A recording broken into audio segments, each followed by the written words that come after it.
Ahrendts' pink lace trench coat caused quite a stir at Tuesday's Apple event.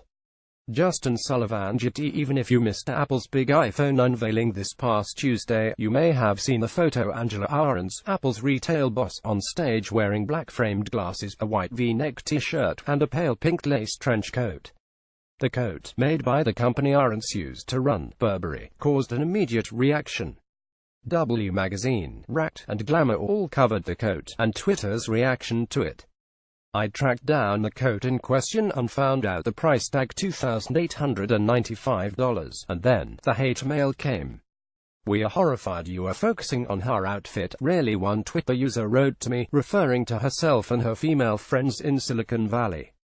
"Very disappointing. You think Ms. Ahrendts' fashion choices are newsworthy? Really must be a slow day for you," a man told me in an email. "Why did a technology-focused site even publish something about her outfit?" a woman wrote by email.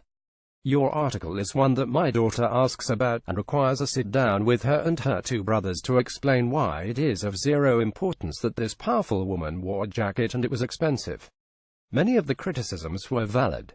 They pointed to the issues women in tech, and the world as a whole, let's be honest, have always faced: not being taken seriously, and a lack of representation in boardrooms, on executive teams, and in male-dominated fields like technology, sports, or engineering. Ahrendts' coat was made by Burberry, the company she ran for 8 years. SHE is credited with turning the struggling fashion house around. Justin Sullivan JT. Ahrendts is the only female executive at Apple, and she was the only woman on stage at the company's big event on Tuesday. She was there to talk about what's ahead for Apple's retail stores, which includes a new flagship store in Chicago, a return of the glass cube over the Apple Store on Fifth Avenue in New York City, and more programs at the stores themselves to help them become something akin to community centers. "I want to be clear about something. What Ahrendts wore on stage at the Apple event was not more important than what she had to say, but I also want to be clear about another thing. What Ahrendts wore on stage was not accidental. It was not chosen at random, or plucked last minute from a pile of Burberry trenches lying on her bedroom floor. What Ahrendts wore on stage was intentional, and it's absolutely worth noting, the power of clothing. When powerful people appear in the professional capacities, every action they take is open to scrutiny and interpretation. That includes what they say, the mannerisms, the voice, and yes, their clothes. And their choice of clothes serves a very deliberate purpose. Hillary Clinton wore a white Ralph Lauren suit to the third presidential debate. Justin Sullivan JT. When Hillary Clinton wore a white pantsuit during the third presidential debate, it had a double meaning. Not only was it a suit made by an American designer, Ralph Lauren, but it also signified solidarity with suffragists, who used white as the signature color. Her outfit choice wasn't accidental. When Mitt Romney ran for president in 2012, he did his best to use clothing to appear like a regular guy, not one who only paid a 15% tax rate thanks to his substantial wealth. Romney often wore Gap jeans or a silver-tipped belt, frequently looking like a rich person guessing at how regular people dress. He was trying to shake his East Coast, rich guy, elitist image, and he used his clothes to do it. But perhaps the best example of someone who thought consciously about the power of clothing is Michelle Obama, who used her clothes as a diplomatic tool.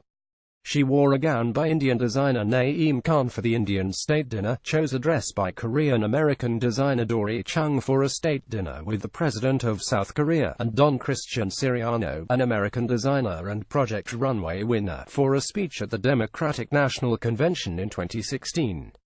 Even the prints and colors she chose often paid homage of the cultures of the countries she visited. More recently, when Melania Trump wore stilettos en route to Texas after Hurricane Harvey, the internet mocked her for seeming out of touch, even though she did change into more sensible shoes later on.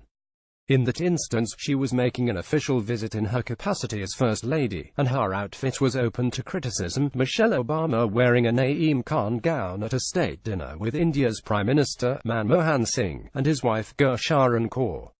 Brendan Smilovsky. If there are more examples of the power of fashion as it pertains to women, it's likely because women, on average, put more effort into their clothing choices than men. That's not to stereotype, or to say that women don't prioritize other things over appearance. I'm willing to bet the majority of women do. It's because women are often forced to try harder, be more professional, and put more effort in than the male counterparts. Some of Apple's male execs at the big event last week, including services boss Eddie Q and marketing chief Phil Schiller, looked downright shabby as they paced the stage in wrinkled shirts, ill-fitting jeans and unfashionable shoes. The reality in corporate America is that women don't have the same leeway to dress down as men. An unspoken responsibility to have great taste. Justin Sullivan GT Images. What's odd is that no one ever thought twice about the countless articles focused on the fashion choices of Steve Jobs, Apple's co-founder and former CEO. Jobs' look was part of his identity and the identity of the company. The black mock turtleneck and jeans became as iconic to Apple's brand as the company's white earbuds are the famous logo of an apple with a bite missing. Jobs appreciated the power of fashion. He chose to wear the same thing every day, both for its convenience and its ability to convey a message. He once even asked famous designer Issey Miyake to create special uniforms for Apple employees. According to the biography of Jobs by Walter Isaacson, Jobs abandoned the idea after employees raised hackles. I can only guess at ahrendts' motivations when she got dressed Tuesday morning. There are some obvious conclusions to draw, though San Francisco's climate is temperate, and often only calls for a light jacket, so a lace trench coat would suffice. And as former CEO of Burberry, she probably still has affection for the brand and its signature product, the trench coat. She owns several, and seems to wear them often. Ahrendts wearing a different trench coat. This one is leather. Getty Ian Gavin. As for her larger motivations, I have some ideas. As head of Apple's entire global retail presence, ahrendts has an unspoken responsibility to have great taste. SHE's responsible for putting Apple's products in the best light, for getting people to walk into a physical retail space, no easy feat these days, and for deciding the look and feel of the stores. So what ahrendts' outfits need to project is an air of competence, stylishness, approachability, luxury, and a dash of futurism. At the Apple event, she knew she was going to be the only female presenter on stage. SHES familiar with her colleagues' fashion sense, or lack thereof, and SHES aware that SHES one of the most important women in tech, and the highest paid one at that. So ahrendts chose an outfit that was feminine and powerful, fashionable and forward-thinking. Ahrendts' clothes are not the most important thing about her, although she is a particularly fashionable woman. They'll never be more important than the things she says, or the work she does at Apple.